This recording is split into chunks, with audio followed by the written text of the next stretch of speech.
तो अभी नई सरकार का शपथ ग्रहण भी नहीं हुआ है, सरकार गठन भी नहीं हुआ है। उससे पहले शुवेंदु अधिकारी की, उनके पीए की गोली मारकर हत्या कर दी गई है। बंगाल के मध्य ग्राम में शुवेंदु के पीए की गोली मारकर हत्या की गई है। पश्चिम बंगाल से इस वक्त की ये बड़ी खबर। तो पश्चिम बंगाल के मध्य ग्राम में बताया जा रहा है कि शुवेंदु के पीए की गोली मारकर हत्या की गई है। चंद्रनाथ पर 3 बार गोलियां चलाई गई, 3 राउंड फायरिंग की गई, जिसमें बताया जा रहा है कि चंद्रनाथ की मौत हो गई है, उनकी जान चली गई है। तो पश्चिम बंगाल की इस वक्त की यह सबसे बड़ी खबर है। नई सरकार का गठन भी नहीं हुआ है, शपथ ग्रहण भी नहीं हुआ है। उससे पहले शुवेंदु अधिकारी, जो कि मुख्यमंत्री पद के सबसे बड़े दावेदार इस वक्त माने जा रहे हैं, उनके पीए की गोली मारकर हत्या कर दी गई है। पश्चिम बंगाल के मध्य ग्राम में बताया जा रहा है कि गोली मारी गई है और जब तक उनको अस्पताल ले जाता तब तक उनकी जान चली गई। तो चंद्रनाथ पर करीब 4 राउंड गोलियां चलाई गई हैं। शुवेंदु अधिकारी के पीए थे और काफी समय से शुवेंदु अधिकारी के साथ में काम कर रहे थे। अब किन लोगों ने यह हमला किया है, इसके पीछे क्या रंजिश थी और जिन बदमाशों के द्वारा हत्या की गई उनका क्या लिंक है, इसकी पूरी जांच और पड़ताल पुलिस के द्वारा की जाएगी। और इसी खबर पर तमाम और जानकारी के साथ में पॉलिटिकल एडिटर अदिति नागर हमारे साथ जुड़ गए हैं। अदिति, अभी नई सरकार का शपथ ग्रहण भी नहीं हुआ है, उससे पहले शुवेंदु अधिकारी, जो कि इस वक्त प्रबल दावेदार है पश्चिम बंगाल में मुख्यमंत्री के, उनके पीए की गोली मारकर हत्या कर दी गई। बिल्कुल, देखिए, ये पीए की गोली मार के हत्या कर दी गई है। और आप देखिए, सबसे इम्पोर्टेंट बात ये समझने की जरूरत है कि किस तरह के हालात हैं। अभी सत्ता बदली है। घटना कहाँ हुई? शुवेंदु अधिकारी का जो पर्सनल असिस्टेंट है पश्चिम बंगाल में मध्यम ग्राम, जो कि नॉर्थ 24 परगना है, वहां पर, और सेक्रेटरी जो है उनका नाम हम आपको यहाँ पर बता देते हैं।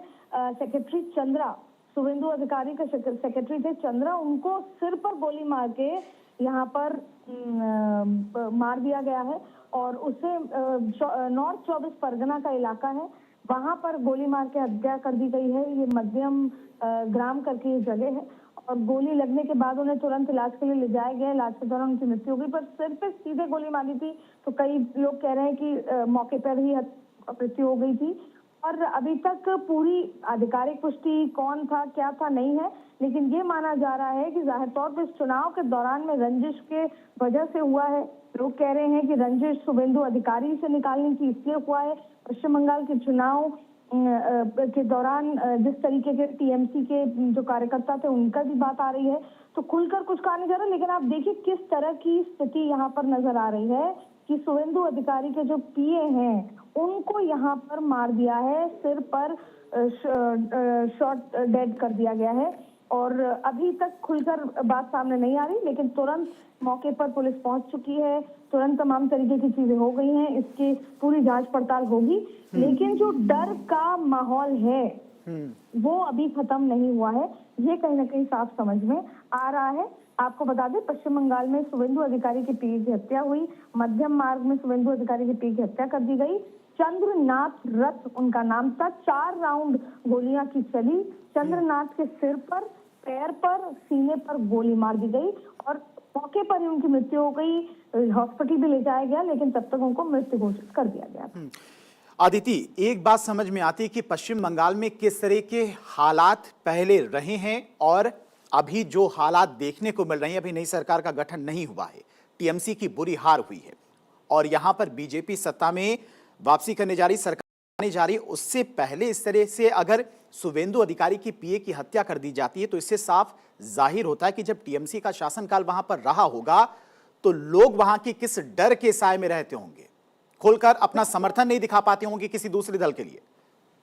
जाहिर तौर पे कितना डर होगा। और उससे बड़ी बात है कि आप यहाँ पर मान ही नहीं रहे, ममता बनर्जी मान नहीं रही हैं लोग जनता का मैंडेट। वो कह रही हैं कि मैं हारी नहीं हूँ और मैं इस्तीफा नहीं दूंगी। आप संवैधानिक उस मैंडेट को नहीं मान रहे जनता के, आप चुनाव की प्रक्रिया को नहीं मान रहे। और अगर ये रंजिश उसके लिए हुई है तो फिर इस रंजिश में आप गोली से मार देंगे, किसी को हत्या कर देंगे। आप सोचिए, जब टीएमसी का कार्यकाल रहा होगा, सत्ता में रहे होंगे, अब जब बात कही जाती थी कि क्या हुआ था संदेश खाली में इतने हिंदुओं की मृत्यु हो गई थी, किस तरह की स्थिति थी, इन सारी बातों का प्रमाण कहीं ना कहीं नजर आ रहा है कि अभी तो शपथ भी नहीं है, उससे पहले इस तरीके की चीजें सामने आ रही हैं कि किसी ने 4 राउंड गोलियां चलाई, सीधे सिर पर, पैर पर, सीने पर गोली मार दी।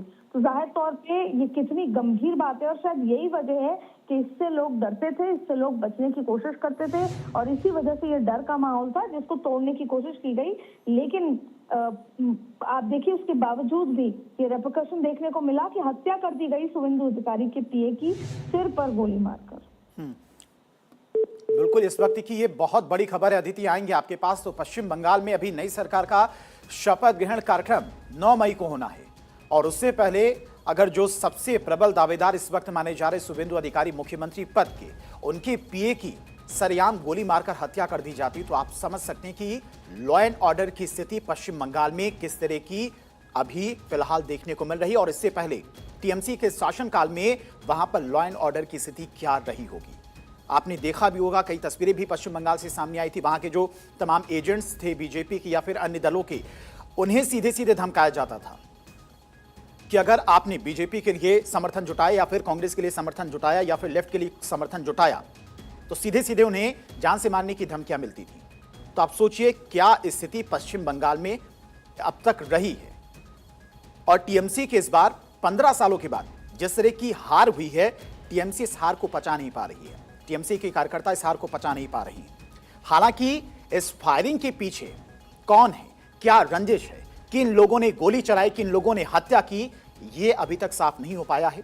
आधिकारिक बयान का इंतजार किया जा रहा है। स्थानीय पुलिस के द्वारा पूरे मामले की जांच की जा रही है और अधिकारियों की तरफ से जब प्रेस कॉन्फ्रेंस करके पूरे मामले की जानकारी दी जाएगी उसके बाद ही स्पष्ट हो पाएगा कि किस रंजिश के चलते हत्या की गई है। और इसी खबर पर बातचीत करने के लिए बीजेपी नेता अनिरुद्ध सिंह हमारे साथ जुड़ गए हैं। अनिरुद्ध जी, शुभेंदु अधिकारी एक बड़े नेता हैं और उनके पीए की इस तरह से पश्चिम बंगाल में हत्या कर दी जाती है, क्या कहेंगे?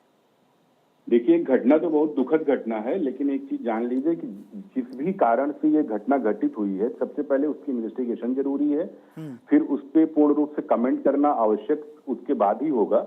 लेकिन जो भी लोग इसमें शामिल होंगे, भारतीय जनता पार्टी की सरकार वहां पे आ चुकी है, ये लोग सुधर जाएं, उनको कड़ी से कड़ी सजा दी जाएगी, कड़ी से कड़ी कार्रवाई की जाएगी, उनकी 7 पुश्तें याद रखेंगे, क्योंकि टीएमसी का टाइम नहीं है। ये हिंसा बिल्कुल बर्दाश्त नहीं है। सर, आपके सूत्रों से कोई जानकारी मिल पाई है? नहीं, मुझे अभी विशेष जानकारी कोई नहीं मिली है, क्योंकि बड़ी दुखद घटना है और रात का समय है। हमें भी बहुत मीडिया के माध्यम से इमीडिएट जानकारी मिली है। ये इसमें हम लोग जानकारी इकट्ठा कर रहे हैं, लेकिन ये बिल्कुल बर्दाश्त नहीं होगा। इनटॉलरेबल है ये कि पोस्ट पोल वायलेंस, प्री पोल या ड्यूरिंग पोल। लेकिन ये तो सीधे सीधे सर चैलेंज है आपके लिए। अभी शपथ ग्रहण हालांकि नहीं हुआ है, सरकार का गठन नहीं हुआ है, लेकिन सीधे सीधे वहां के अगर गुंडे माफिया हैं जिनके द्वारा ये कृत्य किया गया है, पीए की हत्या की गई है, तो सीधे सीधे ये सरकार के लिए, बीजेपी के लिए चैलेंज होगा। देखिए, अभी तो वहां पे भारतीय जनता पार्टी ने ओथ नहीं लिया है, लेकिन एक चीज ये है कि जो टीएमसी वामपंथ का जो वहाँ कल्चर रहा है, टीएमसी ने जो कल्चर वहाँ डेवलप किया हुआ, वो कल्चर जाते जाते थोड़ा सा समय लग जाएगा।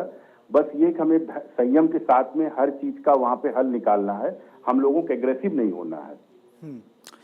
लेकिन एग्रेसिव नहीं होना है तो ऐसे लोगों को ठीक कैसे करेंगे जिस तरह से हत्या हुई चंद्रनाथ की? 4 गोलियां बताया जा रहा है कि सरेआम चलाई गई, गोली मारकर सीधे सीधे हत्या की गई। और कोई एक तरह से समझिए शुभेंदु अधिकारी के साथ में काफी लंबे समय से चंद्रनाथ काम कर रहे थे, पुराने कार्यकर्ता रहे हैं पार्टी के, और उनकी इस तरह से सरेआम हत्या